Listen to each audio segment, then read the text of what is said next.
My name is Mario Uranga. My capstone project was the graphic identity for the Chinatown Community Learning Center. My advisor was Bobby Long, and my client representative was Jeff Leonard. So the Chinatown Community Learning Center is located on Soledad Street, 22 Soledad Street in Salinas. Soledad Street, for those of you who don't know, is a poverty-stricken area in Salinas, and the Learning Center serves as a resource to the homeless and offers internet access, self-help classes, and counseling. Their main problem was a lack of awareness in the Salinas community. Their old logo and signage and website didn't really convey purpose or the kind of services that they offered effectively.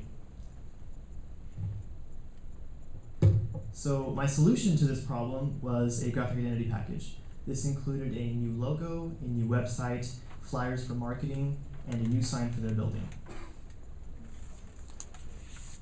My design process started out similar to many projects out there. You start with research.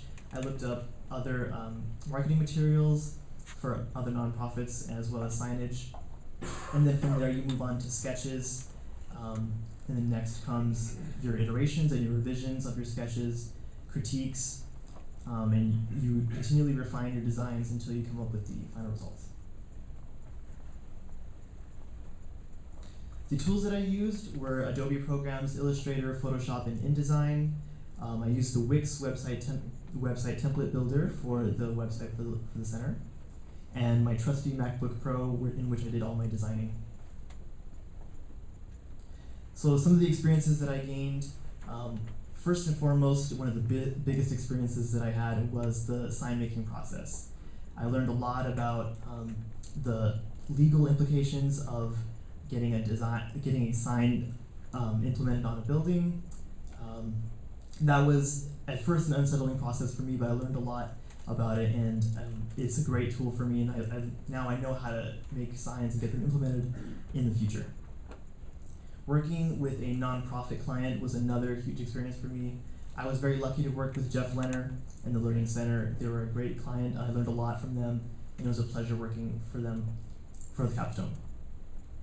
Creating continuity and theme between the different components of the capstone was something I learned a lot about, making sure that my flyers and my logos, and my website all came together cohesively to create a working project.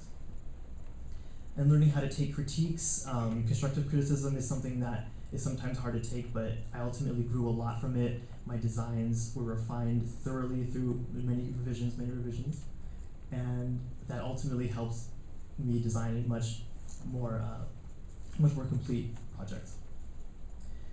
Self-organization and time management, something that I'm known to struggle with. I learned a lot about keeping myself organized and making sure that I had all the components finished in time for the capstone process was something that was very important to me, and I learned a lot about that. Special thanks to Seth Pollock, the Director of Service Learning here on campus, who really helped get the sign implemented when we ran into some roadblocks. I'd like to thank my peers and my faculty advisor, Bobby Long, for helping me get all my designs refined and helping me create a very cohesive design capstone. And I'd like to thank all of you for your interest in my capstone project. If you'd like to learn more, please visit me in room 110. Thank you.